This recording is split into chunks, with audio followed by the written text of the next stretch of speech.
So in the year 2029, global chronologists are predicting that humanity is going to be forced to do something we have never done in all of recorded history. Right. We're actually going to have to delete a second of time from the clock. Yeah, the negative leap second. Exactly. Scientists call it a negative leap second. And the reason we have to do this is because the Earth is inexplicably spinning faster than it ever has before. Which is just wild to think about. It is. Our atomic clocks are literally falling out of sync with the physical rotation of the planet.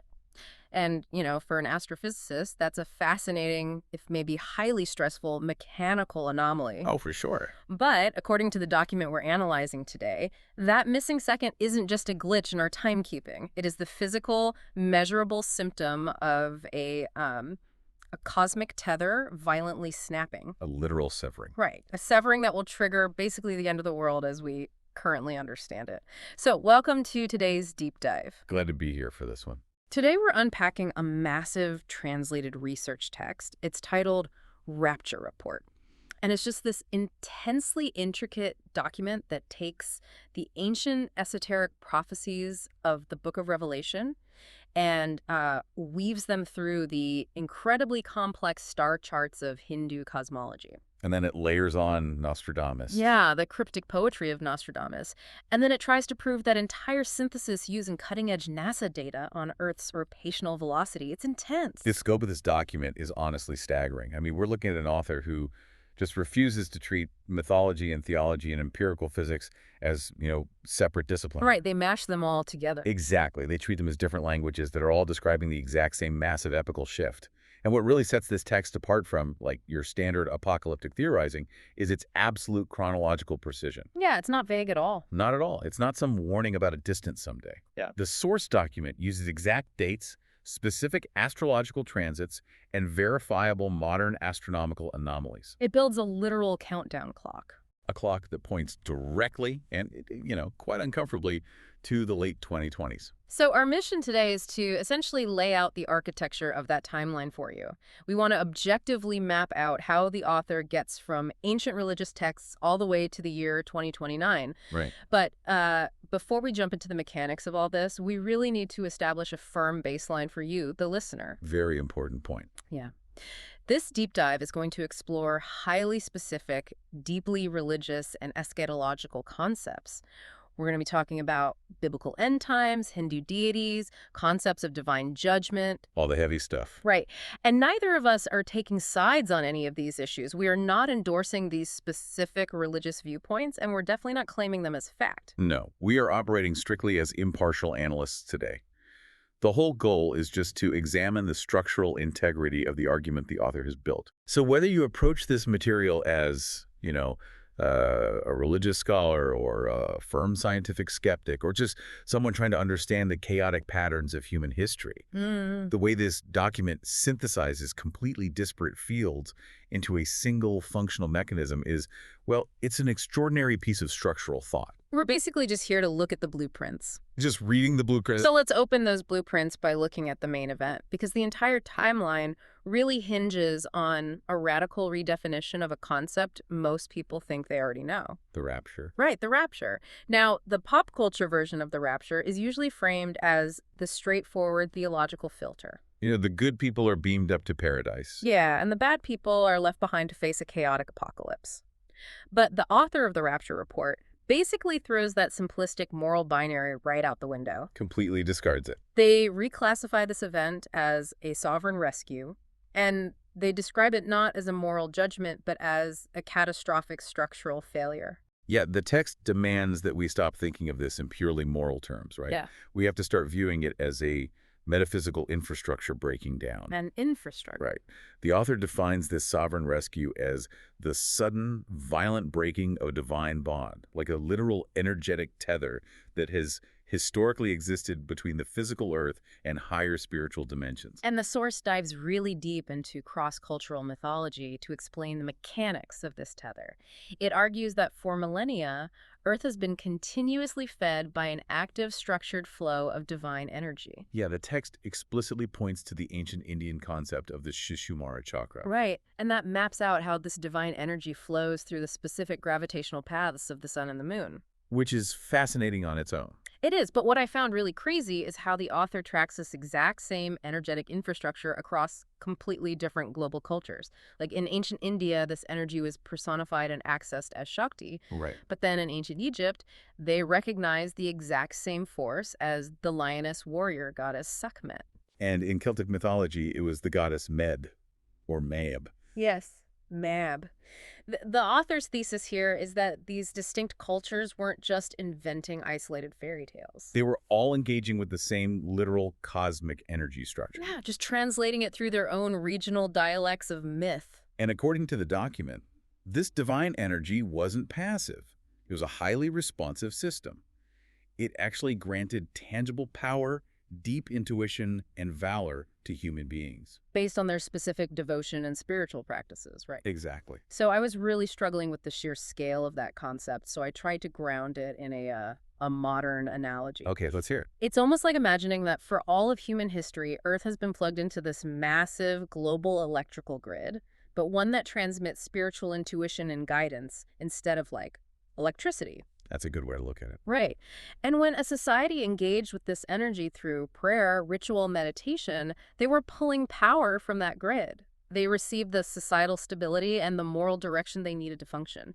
Okay, I follow. So the sovereign rescue, as defined by this text, is the moment the main breaker is thrown. It's the instant the grid goes entirely dark. Yeah, that analogy holds up perfectly when you look at how the text actually describes the mechanics of the event. The severing of the divine tether means the flow of that supreme positive energy completely, permanently stops. It just cuts off. Right. The active influence that those divine figures, whether you call it Shakti, Sekhmet, or Mob, that they exerted over the physical realm, just ceases in an instant. Which brings us to the actual rescue part of the sovereign rescue. I mean, the grid shuts down, the tether snaps. But what happens to the specific individuals who are effectively managing that connection? That's where it gets intense. Because the document states this rescue targets the true saints, true devotees, and true gurus. But it doesn't describe a physical relocation. Like, there are no spaceships pulling people off a dying planet. No, the text uses the phrase "in the twinkling of an eye." Right. What does that actually mean mechanically? Well, the text is describing instantaneous dimensional translation. And to understand why this is so significant, we have to look at the spiritual frameworks the author references. Okay. Normally, the document notes, a human soul has to experience the full physical consequences of its karma. And transition only ever occurs after physical death. Right, the normal cycle of life and death. Exactly. But the sovereign rescue is a targeted bypass of that universal law. For the specific individuals who have provided genuine spiritual direction and maintained the grid connection for their societies, the normal process of time and consequence is just suspended. Wow. The text claims their respective deities pull them instantaneously from the physical dimension into the spiritual dimension, exempting them entirely from the collapse that is about to occur on Earth. But the terrifying part of this premise isn't the rescue itself, it's the immediate aftermath. The fallout. Yeah. If you have an Earth where the spiritual power grid has just been permanently shut off, and every single human being who actually knew how to maintain that connection has instantly vanished into a different dimension, what does that society even look like? The text calls the resulting state spiritual famine. Spiritual famine. The mechanics of that are just devastating. Because the divine element is entirely disconnected. The actual functional mechanism of prayer ceases to operate. Like a dead phone line. Exactly. Humans might still pray, but the receiver is gone. There's no energetic response. Furthermore, the spiritual valor, that internal, intuitive compass of humanity, it just evaporates. And the psychological impact the author describes there is chilling. The text argues that a global panic sets in, driven by one overriding collective realization. Which is what? The realization that God is angry. And I really want to pause on the psychology of that, because this isn't a society transitioning into, like, secular atheism where people simply decide God doesn't exist anymore. Right, it's very... This is a society that inherently knows God exists, but feels with absolute certainty that they have been intentionally and permanently abandoned. That distinction is so vital. It is the trauma of a severed attachment, but on a planetary scale. Yeah. When there is absolutely no external spiritual guide left and the internal intuition is completely starved, the collective human consciousness becomes entirely directionless. Which creates a massive psychological vacuum. And as we know from both physics and history, a vacuum never remains empty for long. Something will inevitably rush in to fill that void. And that psychological vacuum is the causal link that drives the next major phase of the document's timeline. The spiritual famine basically necessitates a new form of absolute control. Because the people are desperate. Exactly. The people left behind on Earth are desperate, directionless, and terrified. They are essentially begging for a new parent figure to tell them what to do. And this is where the text introduces the concept of the loyalty test. Right. The sovereign rescue was the exemption. The loyalty test is the grueling filter process designed for the remaining population. The ones left behind. Yeah. The era of grace, or divine buffering, has violently ended. And now begins an era of intense, forced testing under a completely new paradigm.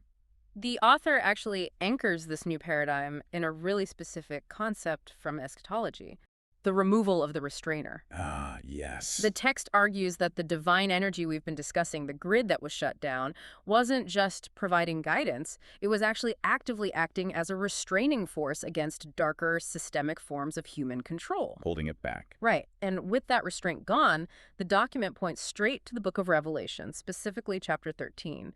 It declares the beginning of the era of the two beasts, the beast from the sea and the false prophet from the earth. And this is where the author's ability to translate ancient apocalyptic symbolism into deeply pragmatic modern realities really comes into play. Yeah, how do they do that? Well, when the text invokes Revelation 13, it explicitly avoids interpreting the beasts as literal multi-headed monsters rising from the ocean. Right, it's not Godzilla. Exactly. Yeah. Instead, it defines the beast system as the implementation of absolute, inescapable ideological, political, and economic control over the global population. The system itself is the beast. Yes, this is the notorious 666 snare referenced in the source. I have to admit, I struggled initially with the author's logic here. I mean, we spent the entire first segment unpacking a purely metaphysical event, right? Deities severing dimensional tethers. Right. Jumping straight from that to, like, macroeconomics and political ideology felt like a massive leap. How does the author mechanically link a spiritual disconnection to something as terrestrial as an economic snare? They provide a very specific mechanism for that link. The inverse relationship between spiritual autonomy and material control. Okay, break that down for me. The text posits that when humans are connected to the divine grid, they possess an internal spiritual valor. They have an independent source of truth, meaning, and psychological strength that operates completely outside of the physical material systems of the world. So they don't need the government or the economy to tell them who they are or what their ultimate value is. Precisely. They have an anchor outside the system. But the moment you sever that connection, when the spiritual famine hits, that internal anchor vanishes, And people just drift. humans are left utterly adrift in the material world. They become desperate for direction, desperate for physical safety, and absolutely terrified of the emptiness. And the material systems step into that. Easily.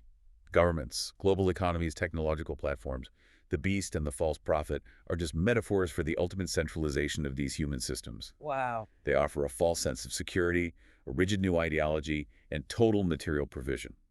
But they demand absolute compliance in return. You know, when you look at the modern landscape that you, the listener, interact with every single day, the push for central bank digital currencies where every transaction can be tracked and theoretically turned off, or the algorithmic social credit systems that govern what information we're allowed to see. It becomes highly recognizable. Very recognizable. The author's interpretation of the 6666 snare makes total sense in that context. The economic snare isn't mystical magic. It is simply the most efficient, inescapable tool to enforce ideological loyalty when people no longer have the spiritual strength to push back. And the psychological toll of living under this system is the true core of the test. The document quotes Revelation 13.10, emphasizing the absolute necessity of the patience of saints. An endurance. Right. In this era, the material system is demanding total loyalty, and the spiritual realm is completely silent. The test is basically just one of endurance. I mean, it's incredibly easy to maintain your faith and your moral compass when the spiritual grid is active, when you pray and immediately feel a sense of peace or guidance. But the text asks this brutal question: can you maintain your spiritual integrity when the silence from the heavens is absolutely deafening, and the pressure to conform to the physical system is tied to your very survival? It's a test of whether humanity can hold on to the memory of the light while standing in pitch darkness. The author makes it very clear that many will simply fold into the beast system just because the psychological pressure of the spiritual famine is too immense to bear without immediate gratification. Man, this philosophical framework is so dense, but the author refuses to let it float in the abstract realm of someday. No, they nail it down. They really do. The document takes this entire metaphysical structure and bolts it onto a highly specific chronological countdown.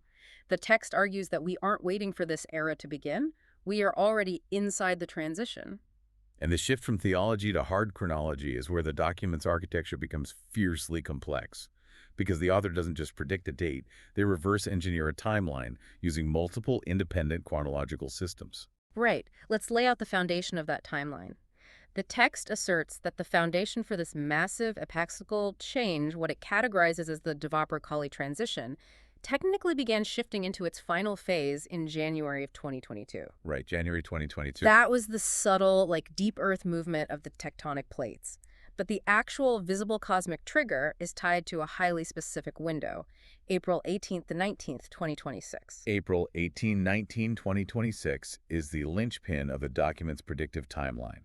According to the source, this window corresponds with a specific, critical astrological event. Which is what? The transit of the Purani Nakshatra. Okay, so I am not deeply versed in the mechanics of Vedic astrology, so I really had to dig into the source's explanation of this. What exactly is a nakshatra, and how does the author justify using this specific transit as the trigger for a global spiritual disconnection? Okay, so in Hindu astrology, the ecliptic, which is the apparent path of the sun across the sky, is divided into 27 sectors, or lunar mansions. These are called nakshatra. Okay, 27 sectors. Right, and Purani is the second of these sectors.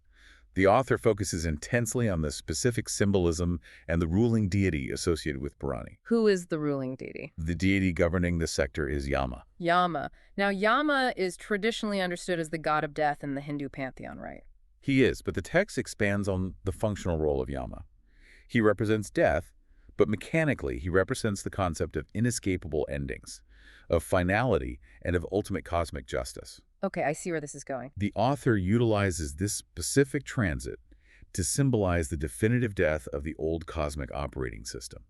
The transit of Purani represents the moment the cosmic switch is flipped. The moment the tether starts snapping. Exactly. It's the inescapable end of the old paradigm of divine buffering and the painful, inevitable birth of the new era of testing. So April 2026 flips the switch. The tether begins to snap. And from that specific trigger point, the source performs a piece of mathematical synthesis that is genuinely startling to me. The 12,260 days. Yes. It calculates exactly 12,260 days forward from that sensitive Purani Nakshatra trigger.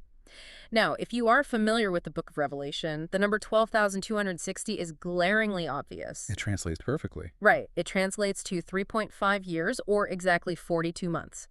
It is the precise duration of the time of tribulation, the absolute height of the beast's power outlined in the biblical texts. And when you add 12,260 days to April 18th, 2026. You land on the exact date of November 20, 2029. November 20, 2029. The author is layering an Eastern astrological trigger, the transit of Yama, directly beneath a Western biblical measurement of prophetic time, the 12,260 days. It's incredible. The fact that the author seamlessly overlaps these two completely distinct systems to arrive at a unified climax date is central to their thesis. Yeah. They're basically arguing that Revelation and Vedic astrology are simply two different cultural instruments measuring the exact same cosmic event. And the document designates November 2029 as the absolute peak of this transition timeline. If April 2026 is the moment someone grabs the power cord for the spiritual grid, November 2029 is the moment the cord is entirely yanked from the wall and the power goes completely dark. Total darkness. The events of the sovereign rescue and the total implementation of the beast's centralized snare reach maximum intensity. So the late 2020s are framed as an inescapable bottleneck for human history. But the author doesn't stop with simply aligning Revelation in the nakshatras. If the metaphysical tether snaps in 2029, the author argues that the physical Earth must react violently to that energetic shift. Right, there have to be physical symptoms. Exactly. And the text asks, did anyone in history predict the physical symptoms of this specific 2029 spiritual famine? To answer that, the document brings in a 16th century prophecy. It turns to Nostradamus. Because any comprehensive eschatological text will eventually grapple with Nostradamus. But the author's application here is highly specific and mechanically linked to the rest of the theory. The text zeroes in on one particular writing, Century 2, Quatrain 62. The document translates this quatrain into a rigid sequence of cause and effect. First, the quatrain mentions the end of MABUS. MABUS. We noted earlier that the author identifies Mab, or Med, as the ancient Tentic personification of the divine energy grid. So the end of MABUS is interpreted literally as the severing of that spiritual energy flow. So the author maps Nostradamus' timeline perfectly onto their own. Right. But Nostradamus adds a massive physical consequence. According to the source's reading of Quatrain 62, the end of this divine energy leads directly to a catastrophic natural disaster. And this disaster is marked in the physical sky by a comet. A comet. And the author then takes this 500-year-old prophecy of a celestial body signaling natural upheaval and maps it onto a literal, verifiable, modern-day celestial event. They point directly to asteroid Apophis. Asteroid 99942 Apophis. This is where the document transitions from prophetic interpretation into hard NASA telemetry. Right. I actually pulled the NASA data to verify the author's claims here. Asteroid Apophis is a near-Earth object, roughly 1,100 feet across, and its trajectory brings it incredibly close to Earth on Friday, April 13th, 2029. Friday the 13th, of course. Of course. But seriously, it will pass within 20,000 miles of Earth's surface. And to put that in perspective, that is closer to the planet than our geosynchronous satellites that handle global telecommunications. Wow, so it'll be visible. It will be entirely visible to the naked eye as it crosses the sky. The source document takes this confirmed astronomical anomaly in April 2029 and slides it perfectly into the slot prepared by Nostradamus' comet. Which follows the end of the divine energy flow. Exactly. All of it nesting inside the 2026 to November 2029 countdown clock. I mean, the structural elegance of the argument is undeniable, but the author goes even further. They anticipate the skepticism. A skeptic might say, okay, you found a rock passing by Earth in 2029 and you reverse engineered some vague prophecies to fit the date. Right, a coincidence. Yeah. So to counter that, the author zooms out to present the most massive, ambitious section of the entire document. The Puranic Yuga Cycle architecture. This part is huge. The text attempts to prove that this 2029 bottleneck is not an isolated event, but the final gear turning in a gravitational engine that has dictated the entire physical and psychological history of human civilization. This section fundamentally attempts to rewrite human history based on planetary gravity. Which is a massive claim. It is. The document outlines the ancient Puranic concept of yugas, these vast, repeating epochs of time. But the author strips away the purely mystical interpretations of these ages. Right. They argue that the yugas are driven by a literal physical mechanism, the Earth's changing physical proximity to the sun and the moon over tens of thousands of years. Okay, I really want to spend a significant amount of time unpacking this because the author uses this physical mechanism to explain the psychological evolution of human religion. Let's break down the history of the world according to this gravitational engine, starting with the first epoch. So the text begins with the Satya Yuga. Mechanically, the document describes this as a period of equilibrium, a time when Earth is positioned perfectly in the middle of its cosmic influences. Less imbalanced. Exactly. It is categorized as an era of immense expansion and stability. Historically, the author correlates this peaceful equilibrium with the period stretching from the biblical flood of Noah up to the early foundations of the Indus Valley civilization. So the Earth is stable, the climate is agreeable, and human civilization really takes root. But the cosmos is a clock, and the gears inevitably turn.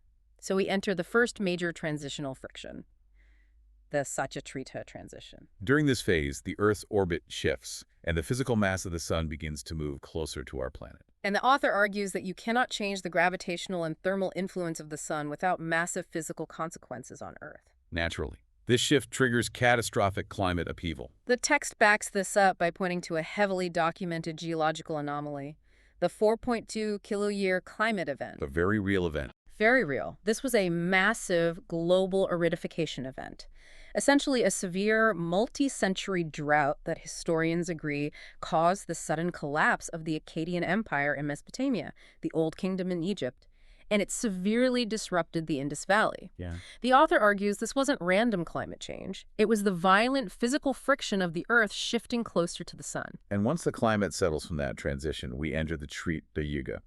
According to the document's mechanics, the sun is now at its absolute closest proximity to Earth.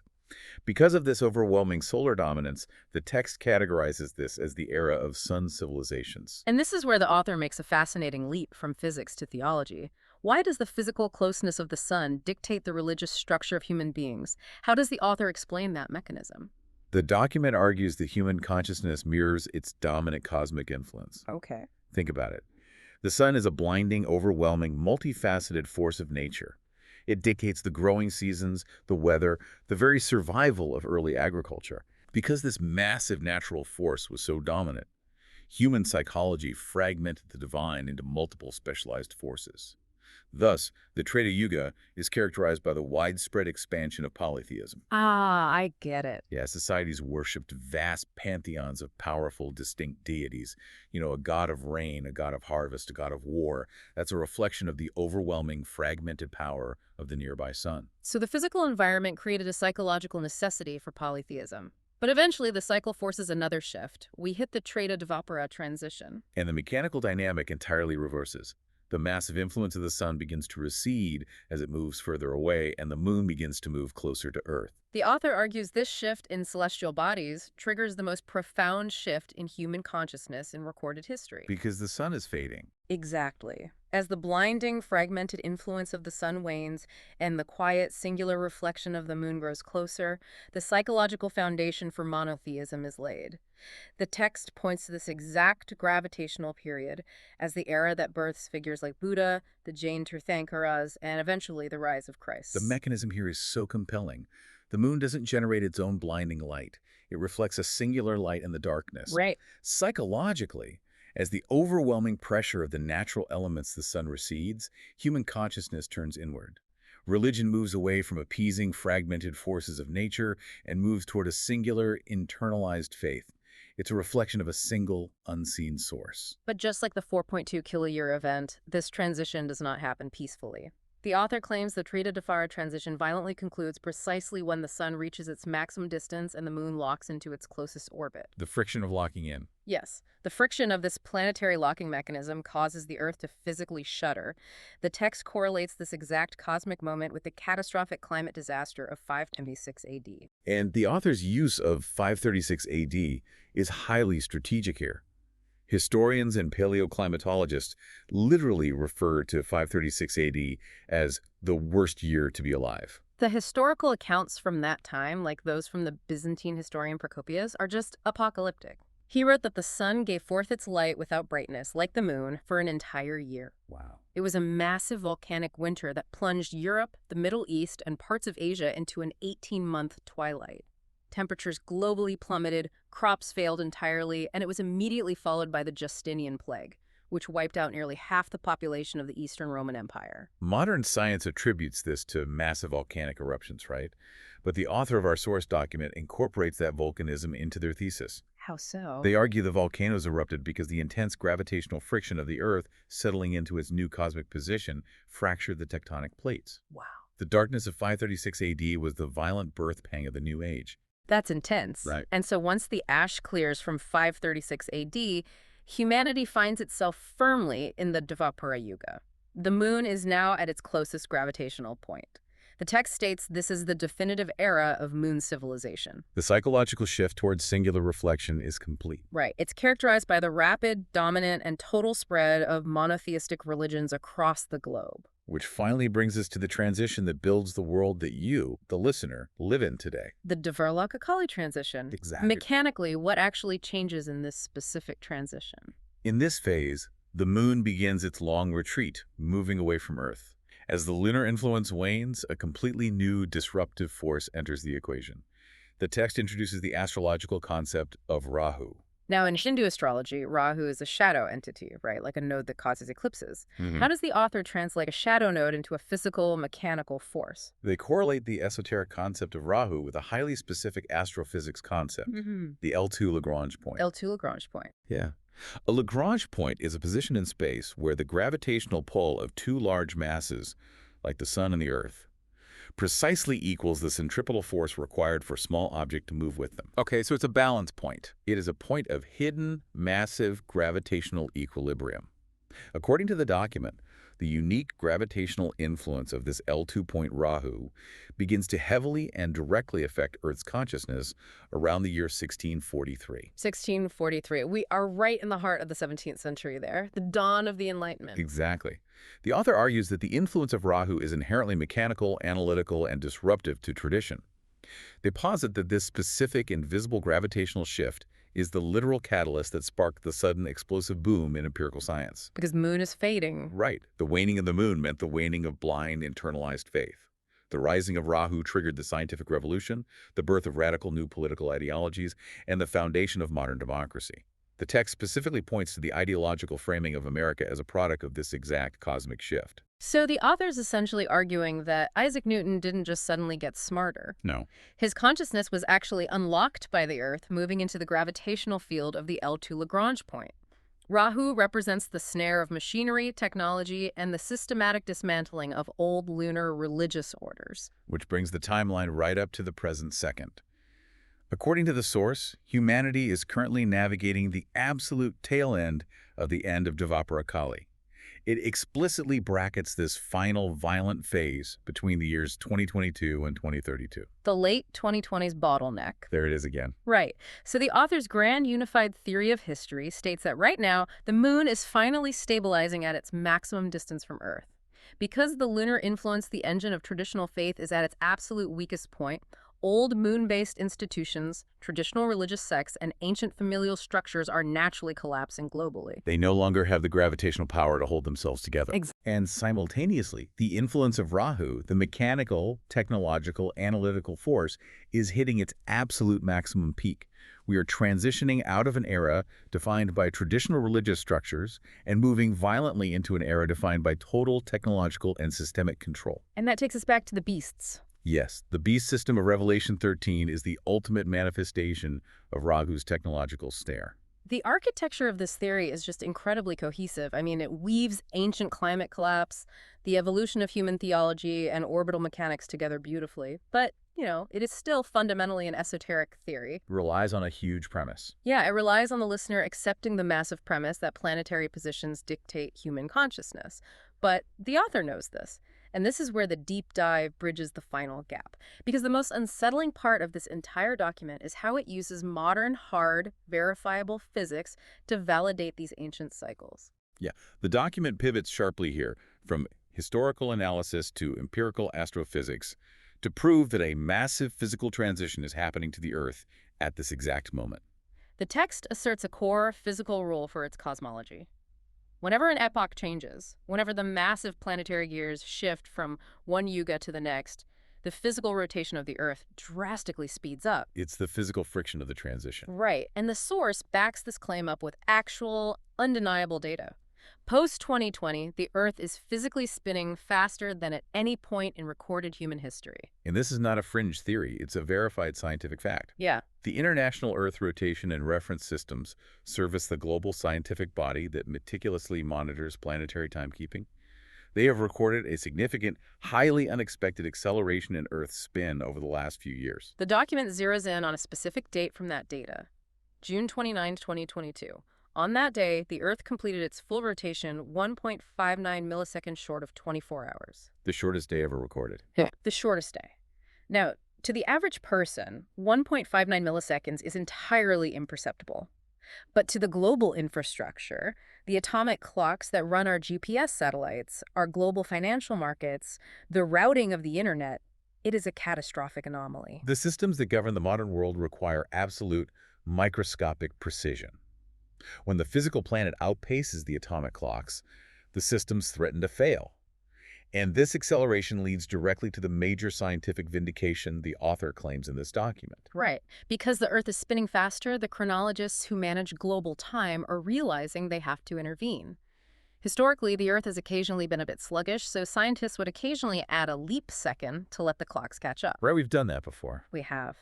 But because of this unprecedented new acceleration, scientists are predicting they will have to do the opposite. For the first time in human history, they will have to subtract a second from global clocks. A negative leap second. A negative leap second. And the year they project this unprecedented anomaly will occur. It all converges on 2029.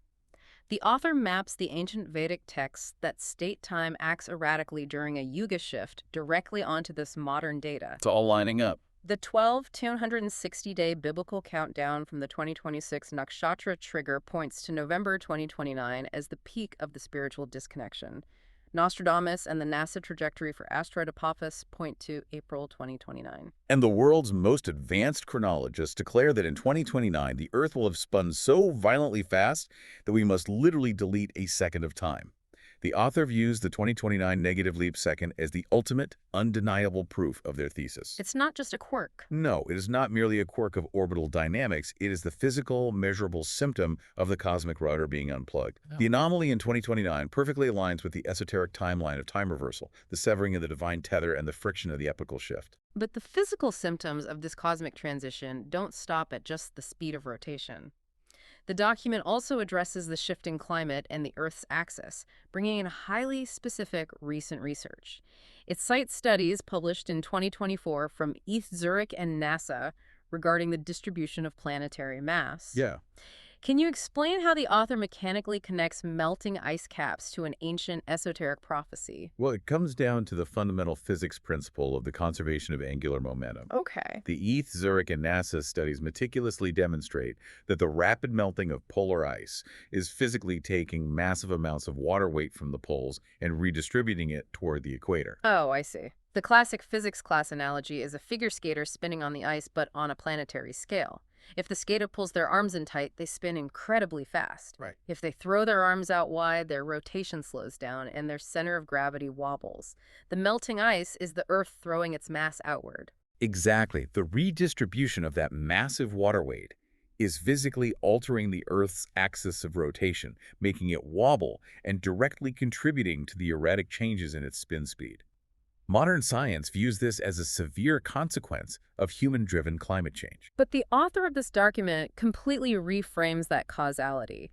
The text argues that this scientific reality perfectly mirrors the descriptions found in the ancient Puranic texts. How so? Well, those ancient texts explicitly state that when the Earth transitions and settles into a new cosmic position, massive geological upheavals, changing weather patterns, and shifts in the planet's balance naturally occur. Right. The author views the melting ice, the shifting axis, and the accelerating rotation not as isolated, human-caused environmental crises, but as the integrated mechanical process of the Yuga cycle turning. It's part of the engine. The climate must shift because the Earth's relationship to the sun and moon is shifting.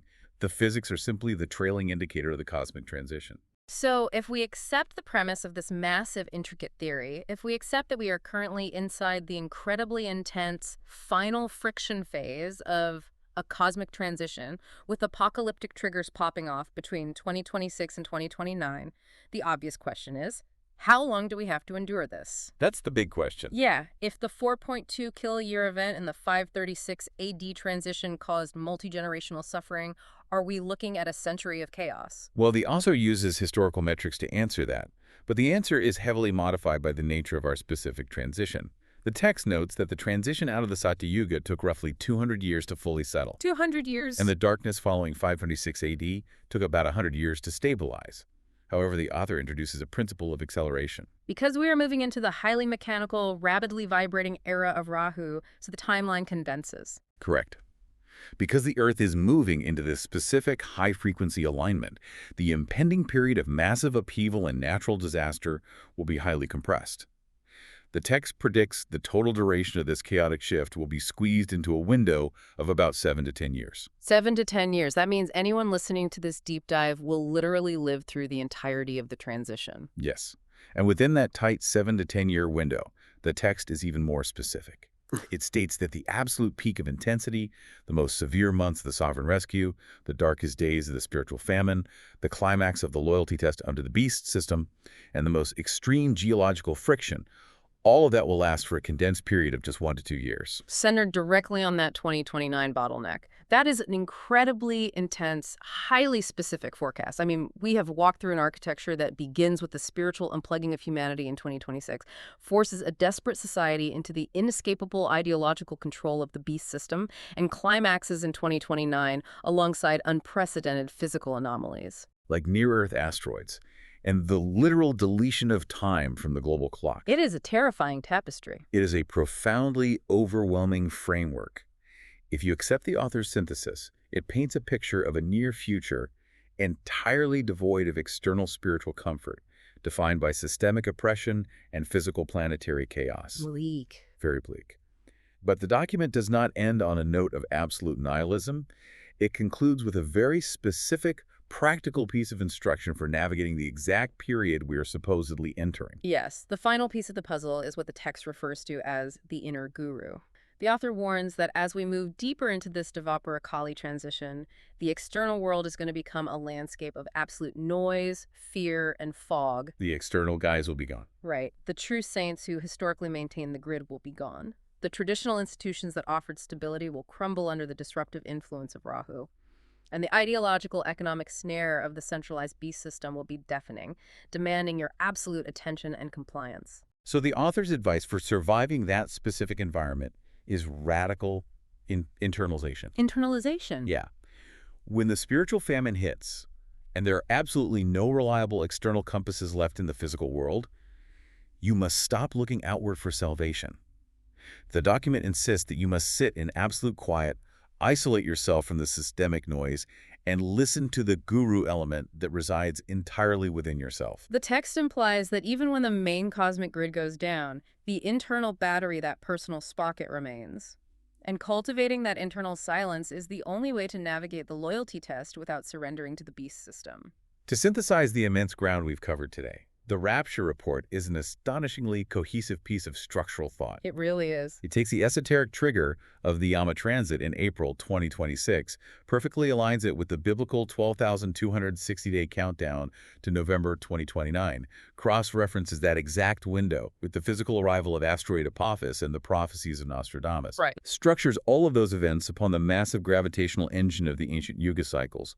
And finally, attempts to validate the entire esoteric framework using the undeniable modern acceleration of Earth's rotation and the impending 2029 negative leap second. It all points to this specific decade as an inescapable mechanical bottleneck for human history. Yes. It is a brilliantly constructed theory, even if the implications are, deeply unsettling. And it leaves us with a profound, provocative question to mull over. As modern people, we are conditioned to view human history as a straight line of steady progress, driven entirely by human choices. That's our default setting. Right. But if we step back and view history through the lens of this document as a massive, unavoidable cosmic engine where planetary gravity dictates human consciousness and theological evolution, how does that alter the way you process the chaotic news you see every single day? It changes everything. When you watch the climate shift erratically, when you see centuries-old institutions fracturing overnight, and when you see technology rapidly centralizing economic and ideological control, are we simply the victims of modern human incompetence? Or are we, as this document powerfully argues, merely watching the massive gears of a cosmic clock turning exactly, precisely, and unavoidably as they were always meant to? Something to think about. Thank you for joining us on this deep dive. Keep questioning the framework, trust your inner guru, and keep exploring.